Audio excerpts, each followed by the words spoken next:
Welcome everyone to the Kansas Reflector's weekly video update. My name is Clay Wirestone. I am the Reflector's opinion editor. I am Sherman Smith and I am hot. And also the editor-in-chief.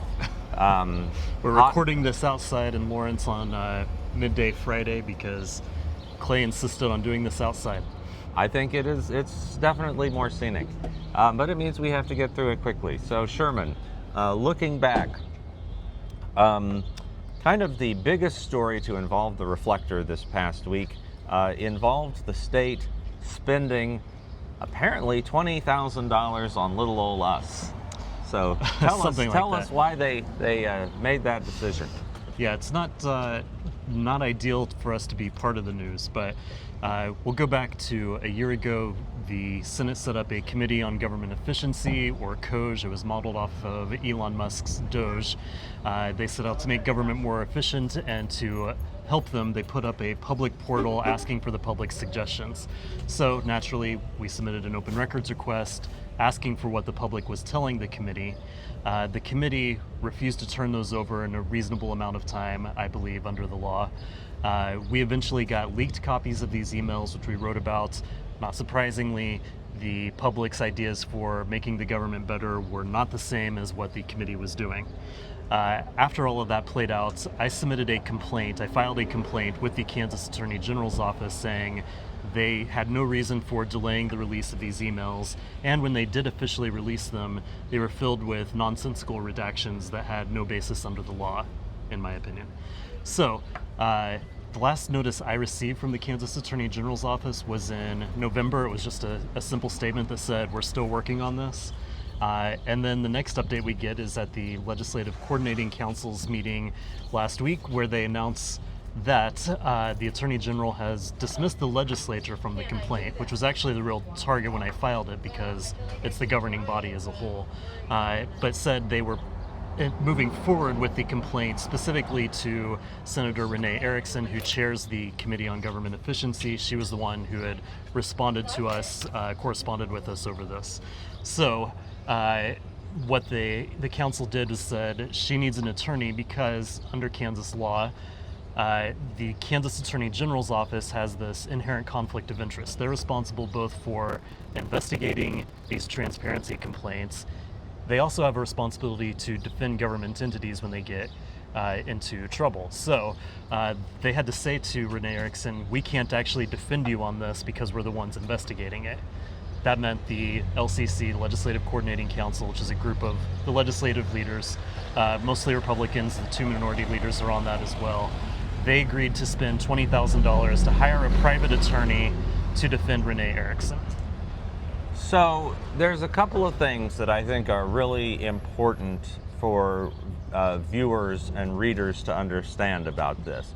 So first of all, going all the way back to what this is about, in other words, the public comments submitted to the Kansas Committee on Government Efficiency. There was an online portal. Yes. Where you entered the information in the online portal, there was an explicit note. Yeah, a checkbox you had to check. That said, this is a public record, yeah, in essence. And that you understand that by submitting your comment in this way, that you are creating a public record for the state of Kansas. Yeah, there's no question that these were public records. And the point that I'm making here is the request for this stuff, in other words, is literally suggested by the page itself. You know, yeah. A lot of times when people ask for public records, you know, you're imagining something that might exist, right? Yeah. In other words, it's like, oh, is there some sort of correspondence between these two government agencies about this? Lately, of course, there's been a lot of conversations about data centers. What kind of interaction is going on between businesses and a governmental body, right? And you assume that something is there, but you want to see. In this case, it was clear that there were public records. It was creating public records, the form. You know, there's another aspect to this that, in my mind, proved that they violated the law last year, which is we made our initial request for these records in February, and initially they told us we couldn't possibly get those to you until May. But then in March, a state senator, Patrick Schmidt, Democrat from Topeka, he made his own open records request, and they almost immediately handed over all of the records to him. Right. Now, Kansas law doesn't distinguish between whether you're just a member of the public, an attorney, a lawmaker, or a member of the press. The open records law applies to everybody the same way, or it's supposed to. And so the fact that they could very quickly hand these records over to one person while telling the media, oh gosh, it'll take us way too much time to get those to you, I thought was disingenuous. Well, and also so again, we start here with the fact that there is clearly a body of public records that have been produced by a website run by the state. They don't move expeditiously for us, they move expeditiously for someone else. And also, of course, the time frame that they're talking about is one where it's operating for them while the legislative session is going on, but then the only time they could fulfill it is after all the legislators have gone home for the year. Yeah, my belief is they just didn't want us to see what the public wanted COJ to do while COJ was still operating. And for us, we just saw tremendous public interest here because it's somewhat rare that you can get thousands of suggestions from everyday people all across the state who are invested in state government and have things that they want the government to do. And some of these, actually just a handful, did align with what COJ was doing, but a lot of them had a lot of other ideas. Some of them were overtly political, others were just, here's a way the government could help me. And we wanted to see those and report on them and understand where people were coming from. And, frankly, as from my opinion editor lens on these things, if you're truly interested in governmental efficiency, surely you would be interested in casting the widest net possible and sharing all of the responses that you received. And I think, as we saw with that committee, that's not what happened. Yeah, the irony here is that the Government Efficiency Committee has cost taxpayers $20,000. Because the other thing here is the only thing I requested from the Attorney General's office to remedy this was a finding that they violated the law. That's all they had to do is say, yes, we didn't follow the law, we'll do better next time. Instead, they're fighting that. Well, and again, this is, I think, the second major point I wanted to make beyond, how people's comments were submitted. The second major point I wanted to make is that, we did not, I guess in one instance you could say this was some sort of legal action in the sense that we filed a complaint. But it is not a lawsuit. There were no lawyers involved. Sherman simply filed a complaint on behalf of the Reflector because we felt like state law wasn't followed. Yes. And there was no there was no asking for any proverbial pound of flesh or anything like that. This is something that could have been resolved with a mere acknowledgement of error and a promise to do better. And it also wasn't intended to single out Renee Erickson in this complaint. Again, it's the governing body as a whole, and I'd be curious to know if she was acting unilaterally in making these decisions, or if she was doing this on behalf of the Senate President or in coordination with him, what advice she received from the revisor's office, the kind of group of attorneys that works with legislators. None of that is clear to me.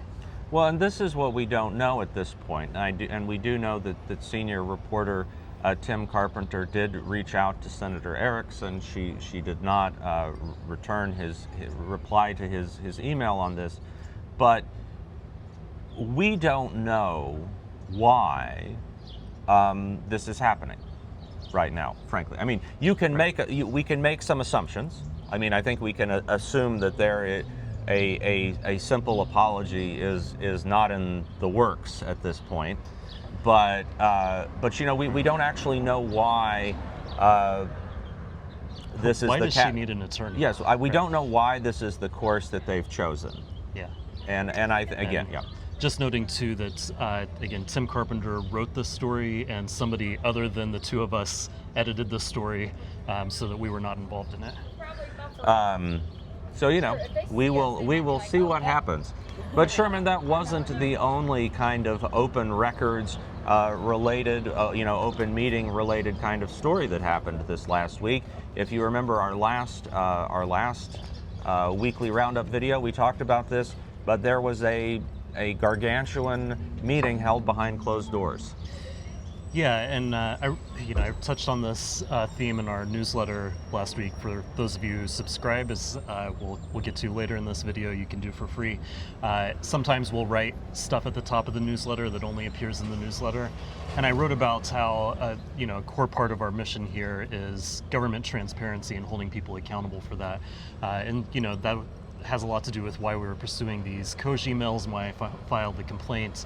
But there's also this issue where the joint committee that handles or oversees the foster care system, the child welfare system in Kansas, had decided to hold a secret meeting or closed door meeting with foster care providers, and it turns out members of the people who work for the Department for Children and Families.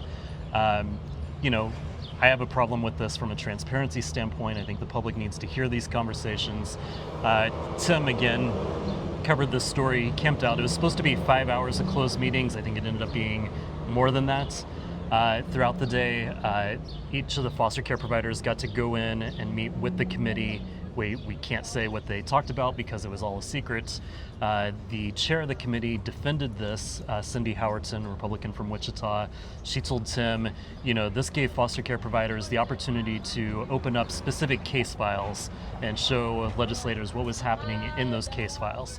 If there's value in that, then I'll be very curious in seeing what Cindy Howerton proposes for legislation next year that makes the foster care system better, something that the legislature has been unwilling to accept responsibility for the decade plus that this has been in crisis. At the end of the closed door portion of this, there were a bunch of advocates, people whose lives have been touched by the foster care system, who had lined up to address them in the small public portion. And this is already dicey because this committee has decided for the first time ever that you're only allowed to talk to the committee once per year, because they're tired of hearing people come and complain over and over again about the foster care system. Another transparency issue, I think. But Tim also wrote about the people, when they did open the doors and allowed people to come in, just the torrent of heart-wrenching stories that they have about the foster care system. So I think foster care providers would say this is why they needed to have the closed door meeting, so they could say that all of these people who complain publicly are wrong. Look at what the case file actually says. I just have a problem with this being done in secret. Well, and I think this is something that you can look at you can look at what we were just talking about with the COJ case and see some similarities here. We understand, and as journalists professionally, you always understand that there are times that the government cannot tell you certain things. Right? And this is a basic precept. There are certain things sometimes that the government can't tell you.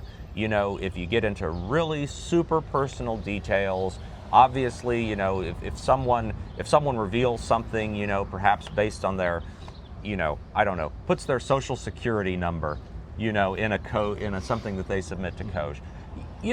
We don't have any expectation that the government would hand that stuff over to us or share that with us. And honestly, even if the government did, we would not share it with the public either, because we also have that understanding, right? So there's a real concern here about, identifying specific children in the foster care system and what's happening to them. And we understand that that can't be made public, but it's also a situation where this is awfully convenient for legislators and foster care providers to not have to face public scrutiny. Well, and this is where I was going with this.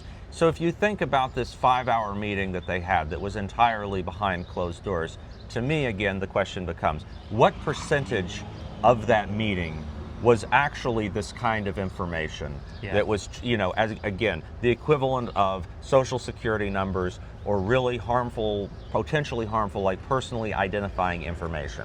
And I think, certainly my personal suspicion on this is that it was probably not a tremendous amount of that that time. Any discussion about this material should have happened in public view. Obviously they're not going to identify the kids in public view, but ideally how this would work is the agency would provide the case file. They could look at that, maybe ask specific questions about the details in that case file. But beyond that, any discussion they wanted to have about how this case was handled that should be happening in public view. Well, and again, I think most people, so I'm talking about what journalists understand. I think most members of the public understand. If you go to any sort of school board meeting or city commission meeting, there's obviously the presumption that you have the vast majority of the meeting in public view, and then it's like, oh, you need to go to executive session for, whatever, 15 minutes at the end, 20 minutes at the end to deal with, perhaps like a pay raise or something like that. And again, I think what's remarkable about this situation is just the presumption that we're going to take the entire meeting, the whole thing, and put it behind closed doors. Yeah, you do have to wonder what discussions they had behind closed doors, and the if they're planning to do something, if they care about this, that was all done in secret. And and again, if you're having communication between these folks that is not about these sensitive topics, but is instead, just going back and forth and talking about what they want to do, that then becomes a real problem for the public. Any policy discussion, any funding discussions, all of that should be made in public view. That's what we're talking about. So then finally, something that has absolutely nothing to do with the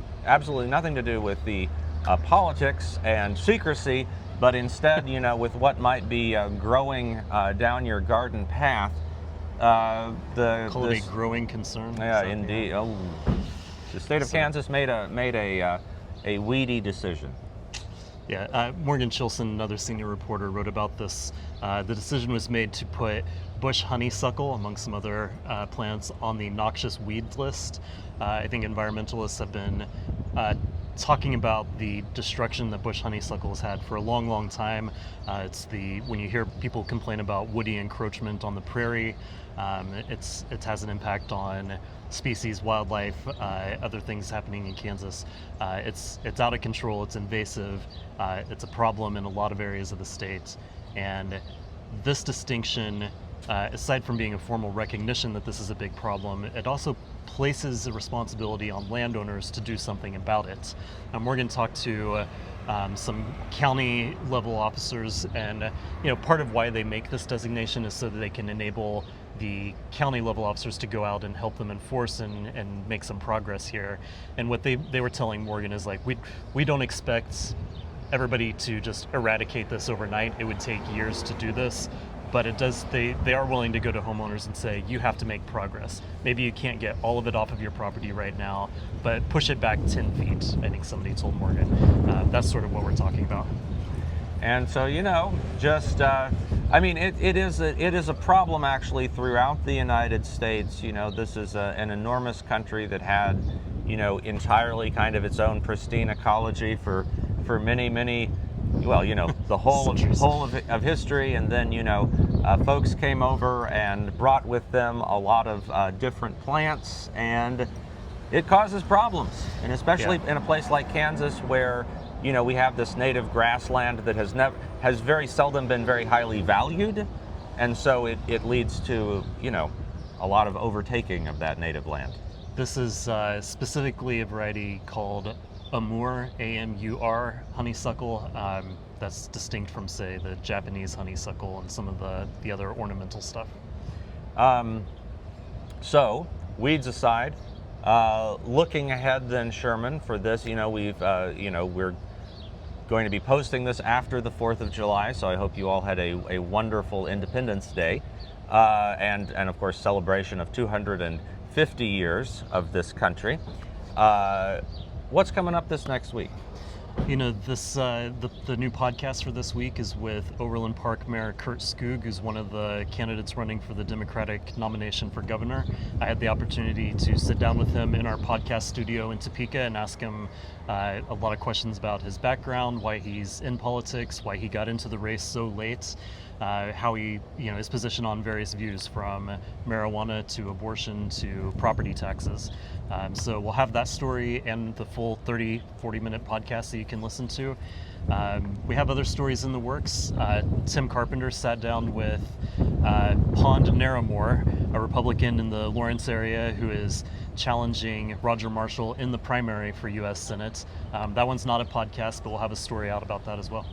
Well, and if you want to know about all of these stories, all of these podcasts, et cetera, onward and onward, there's an easy way for you to learn all about it, and that's by signing up for our daily newsletter. You can do so right here at kansasreflector.com/subscribe. That's kansasreflector.com/subscribe, and it is absolutely free. The newsletter is free. All of the stories are free to read. We welcome donations, but there's no paywall, there's no advertising. This is a public service.